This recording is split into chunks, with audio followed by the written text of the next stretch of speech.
Hello students, welcome to Chaturvedi coaching classes. मैं RL Chaturvedi, assistant professor of chemistry.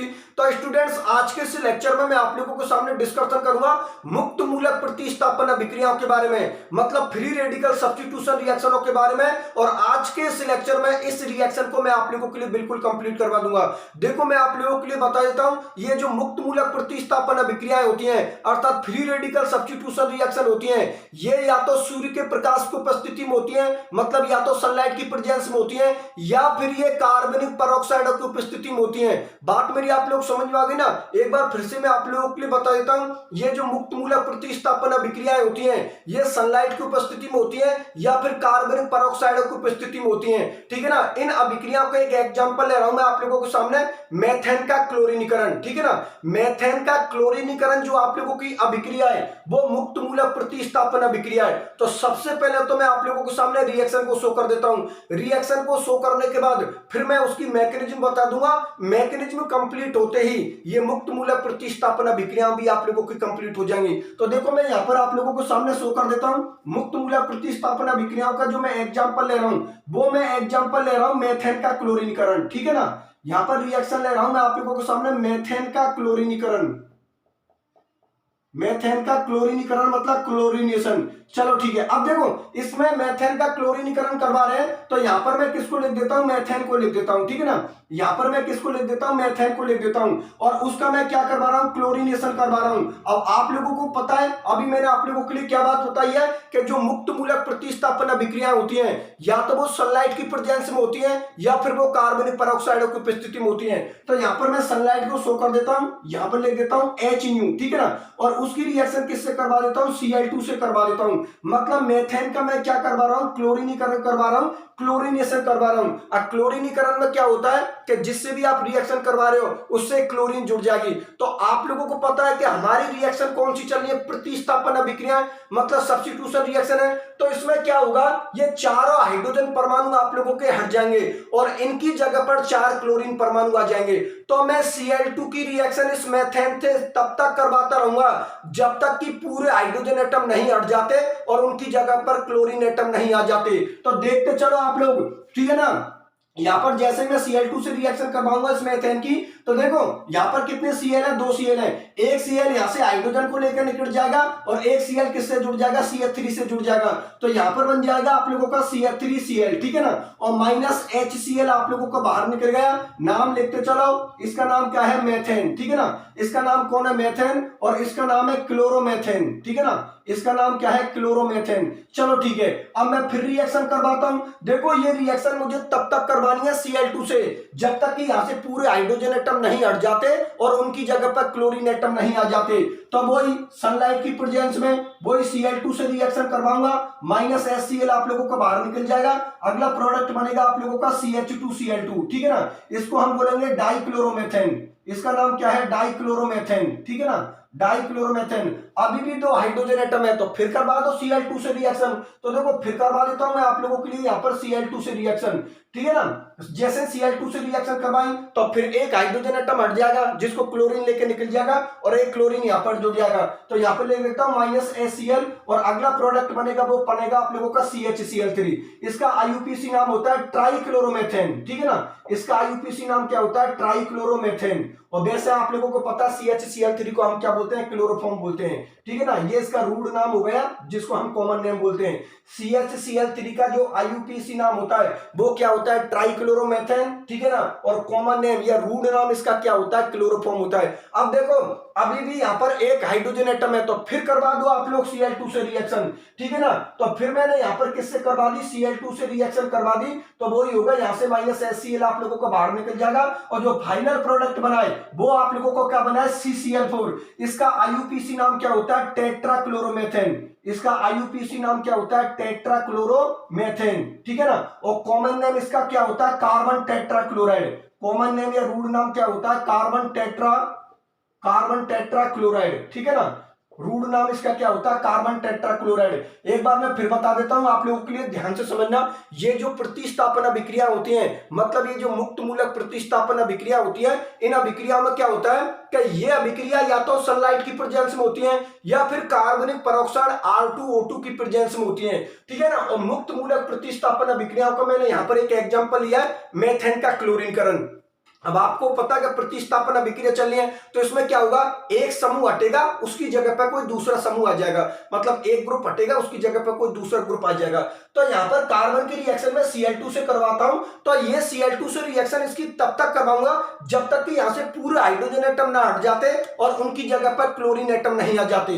पहली condition में मैंने क्या किया, वो सनलाइट ले लिया आप लोगों को। जब भी कभी एरो पर कार्बनिक पेरोक्साइड R2O2 लिखा मिल गया या ये सनलाइट लिखा मिल गया तो समझ जाना आप लोग कि ऐसी अभिक्रिया कौन सी होती है, मुक्त मूलक प्रकार की, मतलब फ्री रेडिकल टाइप की। अब देखो Cl2 से रिएक्शन करवाई, एक हाइड्रोजन एटम हट जाएगा यहां से जिसको क्लोरीन लेके बाहर निकल जाएगा, एक क्लोरीन आप लोगों को यहां पर जुड़ जाएगा, तो प्रोडक्ट बन गया CH3Cl जिसको हम क्या बोलते हैं, क्लोरोमेथेन। फिर मैंने सनलाइट ले लिया, फिर Cl2 से रिएक्शन करवा दी, फिर एक क्लोरीन यहां पर आप लोगों का और जुड़ जाएगा और एक हाइड्रोजन और हट जाएगा, तो ये बन जाएगा CH2Cl2 जिसको हम क्या बोलते हैं, डाइक्लोरोमेथेन। फिर मैं वही सनलाइट ले लिया, फिर Cl2 से रिएक्शन करवा दी, फिर वही आप लोगों का -HCl बाहर निकल जाएगा और प्रोडक्ट क्या बन जाएगा, CHCl3 जिसका नाम क्या होता है, ट्राइक्लोरोमेथेन। और इसका जो रूट नाम होता है, कॉमन नाम होता है, वो क्या होता है, क्लोरोफॉर्म होता है, हम सभी जानते हैं। फिर मैंने सनलाइट ले लिया क्योंकि अभी भी एक हाइड्रोजन एटम और प्रेजेंट है, फिर Cl2 से रिएक्शन करवा दी, फिर वो आप लोगों का HCl बाहर निकल जाएगा और यहाँ पर जो फाइनल प्रोडक्ट बनेगा वो आप लोगों का क्या बनेगा, CCl4 जिसको हम क्या बोलते हैं, टेट्राक्लोरोमेथेन। और इसका जो रूट नाम होता है वो क्या होता है, कार्बन टेट्राक्लोराइड। मेरी बात आप लोग समझ में आ गई, चलो ठीक है, बहुत अच्छी बात है। अब मैं इस रिएक्शन की आप लोगों के लिए मैकेनिज्म को बता देता हूं कि ये जो मुक्त मूलक प्रतिस्थापन अभिक्रियाओं की जो रिएक्शन ली है, मेथेन का क्लोरीनकरण, इसकी मैकेनिज्म क्या है। तो ठीक है, फिर इसकी मैकेनिज्म को भी आप लोग देख लो, मैकेनिज्म भी कंप्लीट करवा देता हूं। तो एक काम करता हूं, रिएक्शन को तो मैं मिटा देता हूं, एक्सप्लेन कर दी, अब मैं इसकी मैकेनिज्म और बता देता हूं आप लोगों के लिए कि इस रिएक्शन की क्या क्रियाविधि है, क्या मैकेनिज्म है, तो देख लो।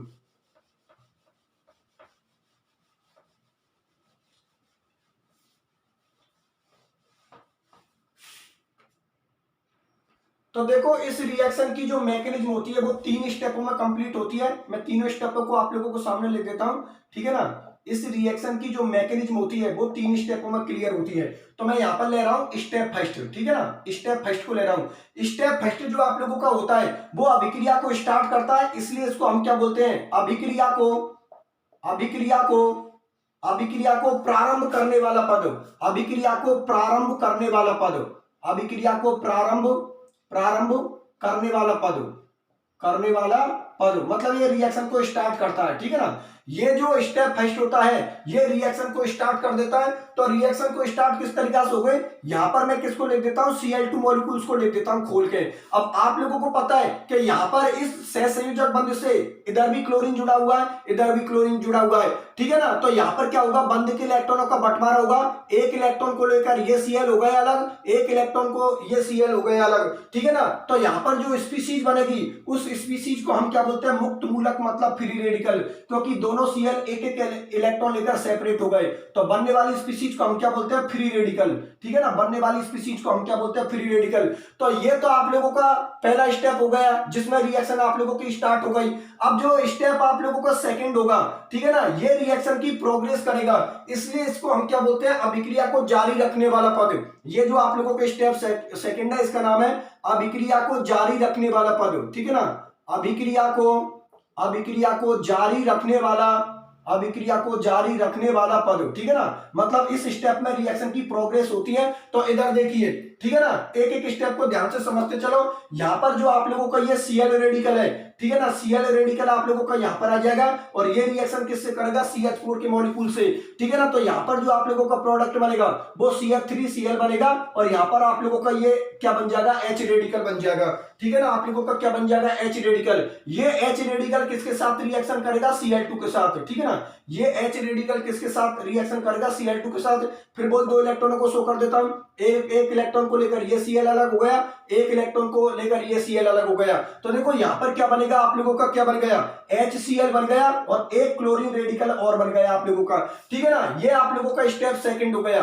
अब मैं यहाँ पर ले रहा हूं आप लोगों के लिए स्टेप थर्ड, ठीक है ना। स्टेप थर्ड में रिएक्शन आप लोगों की खत्म हो जाती है, इसलिए इसको हम क्या बोलते हैं, अभिक्रिया को समाप्त करने वाला पद, अभिक्रिया को समाप्त करने वाला पद, अभिक्रिया को समाप्त करने वाला पद, ठीक है ना। मतलब इसमें रिएक्शन एंड हो जाती है तो कुछ नहीं होता है, इसमें H रेडिकल और Cl रेडिकल दोनों आपस में जुड़कर इस रिएक्शन को क्या कर देते हैं, समाप्त कर देते हैं और यहां पर क्या बन जाएगा आप लोगों का HCl बन जाएगा। अब देखो पूरा ध्यान आप लोग बोर्ड की तरफ रखना, एक बार फिर से मैं आप लोगों के लिए इसकी मैकेनिज्म को बता देता हूं। तो देखो ध्यान से समझना, मेथेन का जो क्लोरीनीकरण अभिक्रिया आप लोगों की, उसकी जो मैकेनिज्म होती है वो कितने स्टेपों में होती है, 3 स्टेपों में होती है। पहले स्टेप में रिएक्शन स्टार्ट होती है, इसलिए इसको हम क्या बोलते हैं, अभिक्रिया को प्रारंभ करने वाले पद। दूसरे स्टेप में रिएक्शन की प्रोग्रेस होती है, रिएक्शन जारी रहती है, इसलिए दूसरे स्टेप को हम क्या बोलते हैं, अभिक्रिया को जारी रखने वाला पद। और तीसरे स्टेप में रिएक्शन आप लोगों की खत्म हो जाती है, इसीलिए तीसरे स्टेप को हम क्या बोलते हैं, अभिक्रिया को समाप्त करने वाला पद। चलो ठीक है, बहुत अच्छी बात है। सबसे पहले मैं स्टेप फर्स्ट की बात करता हूं।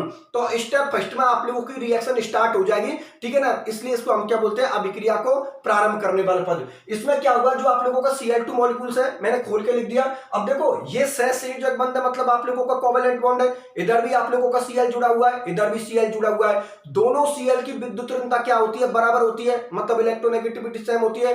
तो दोनों Cl एक एक इलेक्ट्रॉन लेकर सेपरेट हो जाते हैं, एक इलेक्ट्रॉन इसने ले लिया, एक इलेक्ट्रॉन इसने ले लिया, ठीक है ना। तो बनने वाली स्पीशीज को हम क्या बोलते हैं, मुक्त मूलक बोलते हैं, अर्थात फ्री रेडिकल बोलते हैं। इसकी रिएक्टिविटी क्या होती है, ज्यादा होती है। भाई हम अच्छी तरीका से जानते हैं, जो फ्री रेडिकल स्पीशीज होती है, इंटरमीडिएट होता है, इसकी रिएक्टिविटी ज्यादा होती है। तो ये किस में जाता है, सेकंड स्टेप में। सेकंड स्टेप में रिएक्शन की प्रोग्रेस चलती है, इसलिए सेकंड स्टेप को हम क्या बोलते हैं, अभिक्रिया को जारी रखने वाला पद। तो ये जो आप लोगों का Cl रेडिकल है, ये किसके साथ रिएक्शन करेगा, CH4 के मॉलिक्यूल्स के साथ रिएक्शन। अब सुनो मेरी बात ध्यान से, यहां पर एक तो आप लोगों का हाइड्रोजन रेडिकल बनेगा और एक CH3 रेडिकल बनेगा, और एक बॉन्ड को बनाने के लिए कितने इलेक्ट्रॉनों की जरूरत पड़ती है, दो इलेक्ट्रॉनों की जरूरत पड़ती है। तो देखो मैं आप लोगों के लिए खोल कर लिख देता हूं। यहां पर क्या होता है, एक तो आप लोगों का CH3 रेडिकल बनता है और एक आप लोगों का हाइड्रोजन रेडिकल बनता है। एक बॉन्ड को बनाने के लिए 2 इलेक्ट्रॉनों की जरूरत पड़ती है, तो एक इलेक्ट्रॉन तो CH3 के पास में है, एक इलेक्ट्रॉन किसके पास में है, क्लोरीन के पास में। ये बंध का फॉर्मेशन कर लेंगे और CH3Cl बन जाएगा आप लोगों का, और ये आप लोगों का हाइड्रोजन रेडिकल मैंने यहां पर शो कर दिया। अब ये हाइड्रोजन रेडिकल किसके साथ रिएक्शन करेगा, Cl2 के मॉलिक्यूल्स के साथ। फिर Cl2 के अंदर वही कंडीशन बनेगी, बॉन्ड के इलेक्ट्रॉनों को ये Cl ले गया और एक इलेक्ट्रॉन को ये Cl ले गया। अब देखो वही एक बॉन्ड को बनाने के लिए 2 इलेक्ट्रॉनों की जरूरत पड़ती है, तो ये आप लोगों का हाइड्रोजन और ये आप लोगों का H रेडिकल और ये आप लोगों का Cl रेडिकल बनाकर HCl मॉलिक्यूल्स बना लिया, और ये आप लोगों का Cl रेडिकल रहा, ठीक है ना। रिएक्शन को खत्म करने वाला जो स्टेप होगा वो आप लोगों का तीसरा स्टेप होगा, इसलिए इसको हम क्या बोलते हैं, अभिक्रिया को समाप्त करने वाला पद, मतलब रिएक्शन को एंड करने वाला स्टेप। इसमें क्या होगा, ये आप लोगों का H रेडिकल और ये आप लोगों का Cl रेडिकल आपस में कंबाइंड होकर इस रिएक्शन को खत्म कर देते हैं, क्योंकि हम जानते हैं कि एक बॉन्ड को बनाने के लिए कितने इलेक्ट्रॉनों की जरूरत पड़ती है, 2 इलेक्ट्रॉनों की जरूरत पड़ती है। तो यहां पर H रेडिकल और Cl रेडिकल आपस में जुड़कर HCl मॉलिक्यूल्स का फॉर्मेशन करके रिएक्शन को खत्म कर देंगे। बात समझ में आ गई ना, ठीक है स्टूडेंट्स। और इसी के साथ आप लोगों की जो मुक्त मूलक प्रतिस्थापन अभिक्रिया है, ये भी आप लोगों की कंप्लीट होती है, ठीक है ना। आप लोगों की हेडिंग क्या चल रही थी, प्रतिस्थापन अभिक्रिया चल रही थी, सब्स्टिट्यूशन रिएक्शन चल रही थी। और ये प्रतिस्थापन अभिक्रिया मैंने कितने प्रकार की बताई थी, 3 प्रकार की बताई थी। इलेक्ट्रॉन स्नेह प्रतिस्थापन अभिक्रिया मतलब इलेक्ट्रोफिलिक सब्स्टिट्यूशन रिएक्शन, नाभिक स्नेह प्रतिस्थापन अभिक्रिया मतलब न्यूक्लियोफिलिक सब्स्टिट्यूशन रिएक्शन, और मुक्त मूलक प्रतिस्थापन अभिक्रिया मतलब फ्री रेडिकल सब्स्टिट्यूशन रिएक्शन, ठीक है ना। तो आज के लेक्चर के साथ ही आप लोगों की प्रतिस्थापन अभिक्रिया कंप्लीट होती है। अब अगले लेक्चर में जो मैं डिस्कशन करूंगा वो मैं डिस्कशन करूंगा योगात्मक अभिक्रियाओं के बारे में, एडिशन रिएक्शनों के बारे में, ठीक है स्टूडेंट्स। तो फिर आज के लेक्चर को मैं यहीं तक रखता हूं। अगले लेक्चर में जो मैं डिस्कशन करूंगा वो मैं योगात्मक अभिक्रियाओं के बारे में डिस्कशन करूंगा। तो जुड़े रहिए मेरे साथ, मिलता हूं अगले लेक्चर में। धन्यवाद।